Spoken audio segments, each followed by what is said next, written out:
Hi everyone, let's continue with hormonal and nervous communication, which is on major endocrine gland. The endocrine is a very important and it's involved system in the body. It allows our body to communicate on a long distance and is a major player in regulating a stable environment, or in another word, preserving homeostasis. The human endocrine system consists a number of glands located all over the body that secrete hormones and regulate various functions of the body as well.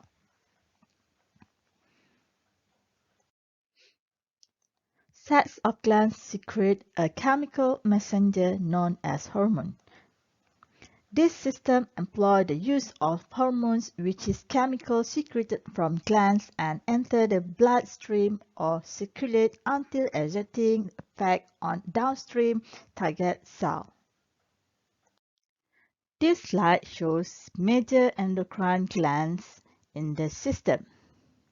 It consists of hypothalamus, a pineal and pituitary glands, thyroid gland with together parathyroid glands, adrenal glands, next a female and male gonad, thymus, and also pancreas.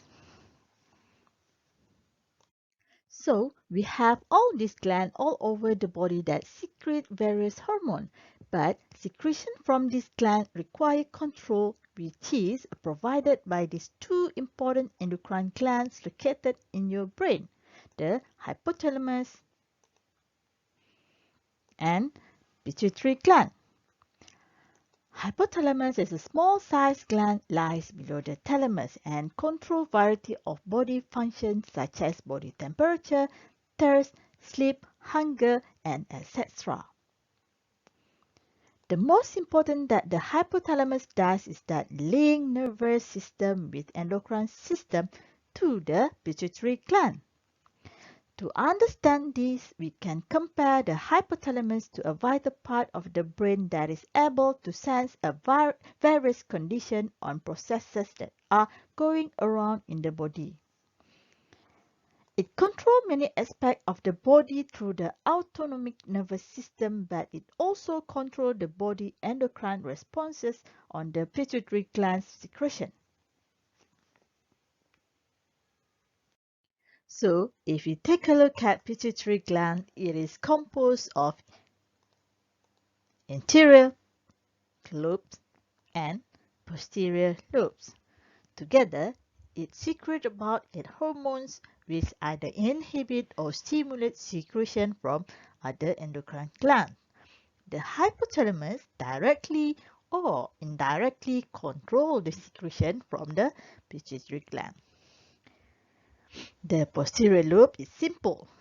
It does not secrete hormones from its own. In reality, these hormones are actually synthesized in the hypothalamus.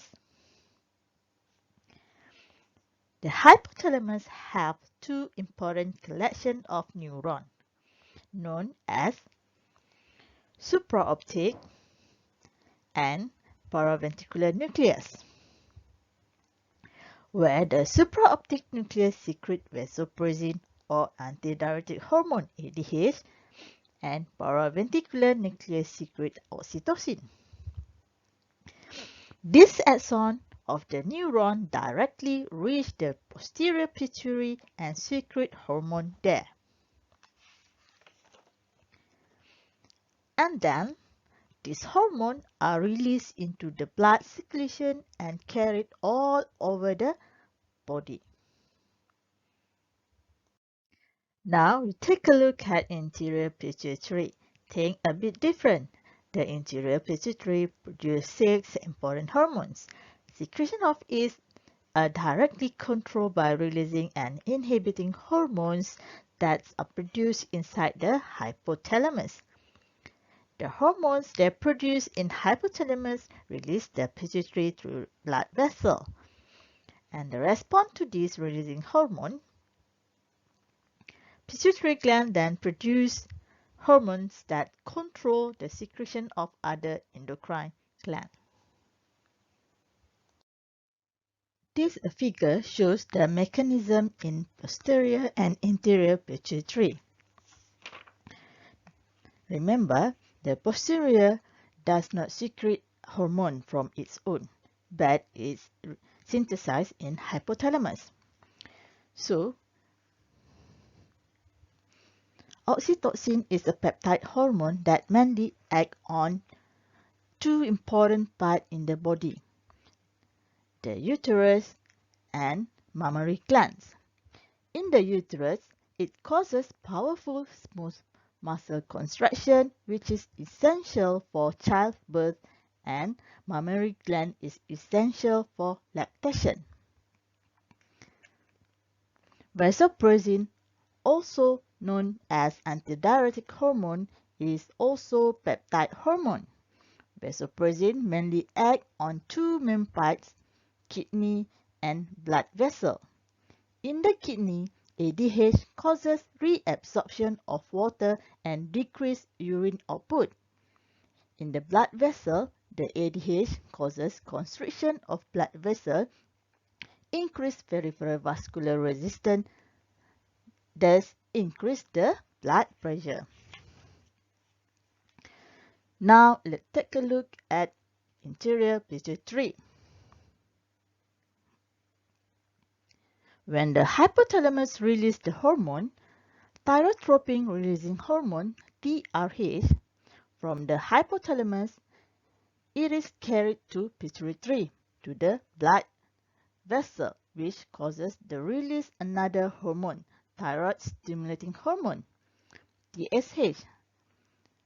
TSH from the pituitary then act on the thyroid gland and causes the release of important thyroid hormone. And similar way, the CRH, corticotropin releasing hormone, which causes the release adrenocorticotropin hormone, ACTH, then act on adrenal cortex, causing the release of important adrenal hormone. And similarly, we have gonadotropin releasing hormone, GnRH. GnRH act on pituitary, causing the release of FSH and LH from the pituitary gland. This hormone act on the gonad, causing the release of sex hormone, and is similar with the prolactin, which is act on mammary gland, MSH act on melanocytes, and GH, growth hormone, act on liver, bones, and another tissue in the body. Some anterior pituitary hormones are tropic hormone. Tropic hormone is the hormone that stimulates another endocrine glands to secrete another hormone which affects specific target tissue. If you look at the TSH, ACTH, FSH, and LH, this is kind of tropic effect only. And prolactin and MSH, this is non-tropic effect. And for GH, this is tropic and non-tropic effect. This is the differences between posterior pituitary and anterior pituitary. For posterior pituitary, it is an extension of the hypothalamus, and the hypothalamic axon reaches into posterior pituitary secrete neurohormone, which is synthesized in the hypothalamus. For the anterior pituitary is an endocrine gland. It secretes hormone in response to hormone from hypothalamus. So there is a releasing hormone which stimulates the anterior pituitary and inhibiting hormones that inhibit the anterior pituitary. Next, take a look at thyroid gland. Thyroid gland is an organ in the neck consisting of two lobes on the ventral surface of the trachea. It is one of the largest endocrine glands. The thyroid gland secretes two important hormones, thyroxine or T4 and triiodothyronine T3. 93% is T4, only 7% is T3. It also secretes calcitonin. Calcitonin is a peptide hormone that maintains a proper level of calcium in the blood. In humans, calcitonin is apparently needed during the extensive bone growth of childhood. This diagram shows mechanism in thyroid. So if there are any stimulus which cause the thyroid hormone level drop, sensory neuron respond by sending impulses to neurosecretory cell in the hypothalamus. In the hypothalamus, it will secrete TRH into the blood. Photovessel carry TRH to interior pituitary. Then TRH causes interior pituitary to secrete TSH and then release into blood circulation. TSH stimulates the endocrine cell in thyroid gland to secrete T3 and T4.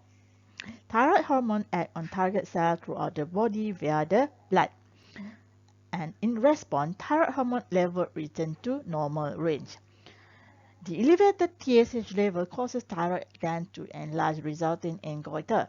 So that thyroid hormone block TRH release and TSH release, preventing overproduction of thyroid hormone.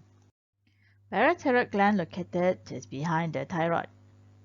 It consists of a set of 4 small structures. 1, 2, 3, and 4. The parathyroid gland have a vital function of constant regulation for calcium and phosphate in the body. It does so by releasing parathyroid hormone, which mainly act on bone, kidney, and intestine. Through the intestine, it regulates how much of the calcium should be absorbed in the body. Through the kidney, it can regulate how much should be excreted, and since a bone is a large reservoir of calcium and phosphate, it can use that to increase or decrease the calcium and phosphate concentration of the blood. Now we can look at how thyroid and parathyroid works. If the calcium level increases, thyroid gland release calcitonin, which then stimulates calcium deposition in bone and also reduce calcium uptake in kidney, so that blood calcium level falls and back to normal blood calcium level. On the other hand, if calcium level decrease, parathyroid gland will release parathyroid hormone. And then this PTH will stimulate calcium release from bone, also increase calcium uptake in kidney, and increase calcium uptake in intestine by active vitamin D. The blood calcium rises back to normal blood calcium level. Next endocrine gland organ that we will briefly discuss are the adrenal. This gland called adrenal because they are present just adjacent to the kidney, sometimes also known as suprarenal gland. It is because it's just located above the kidney. If you look at the cross cut of adrenal, we can see it is made up of different sections. On the outer side, we have adrenal cortex. And the center part is known as adrenal medulla. Both of these parts secrete different types of hormone.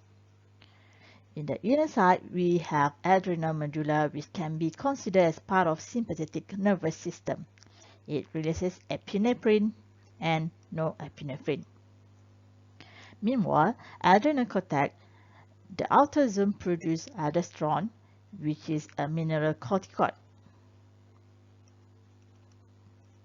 Mainly act on the kidney to maintain a constant level of sodium, potassium, and other ions as a fluid balance of the body.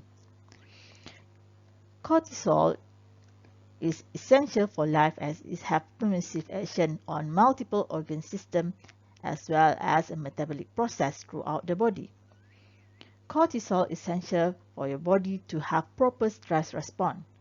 It is essential for proper metabolism of glucose, fat, as well as protein.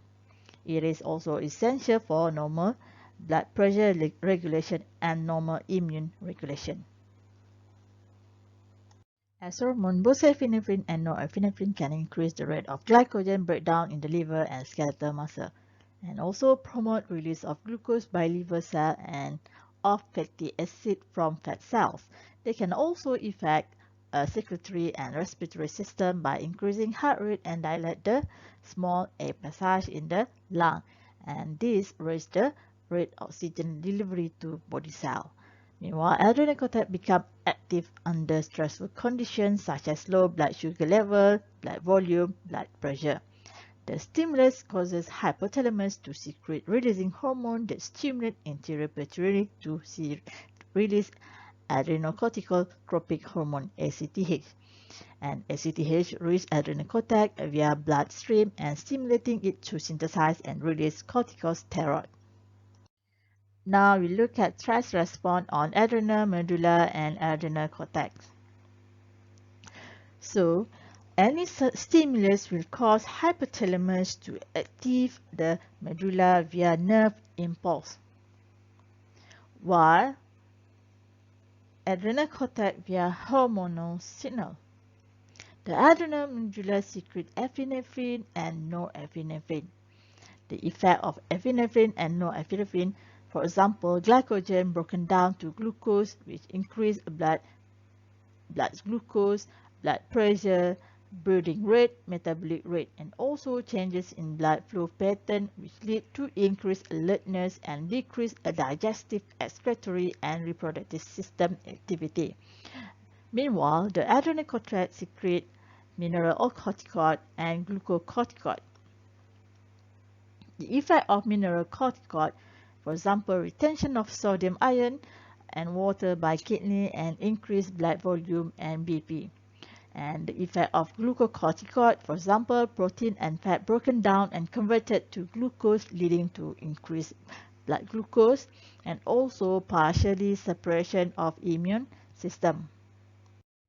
Now we will take a brief look at reproductive hormone. In male, we have testes, and female, we have ovaries. This gonad produce important hormone. Without it, reproduction is not possible.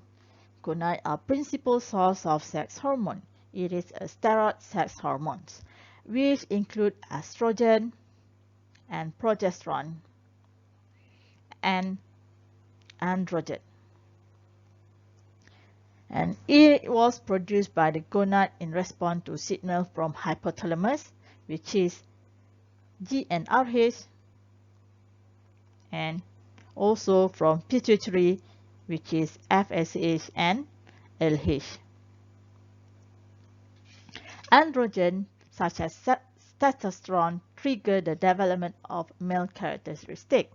Meanwhile, estrogen and progesterone stimulate the development of female characteristics and also maintain the female reproductive system. And lastly, we will look at the pineal gland. This pineal gland is a small mass of tissue near the center of mammalian brain. Melatonin is produced by pineal gland. The primary effect relate to biological rhythm associated with reproduction and daily activity levels. And melatonin also affects skin pigmentation in many vertebrates. And that's all for major endocrine gland. Thank you.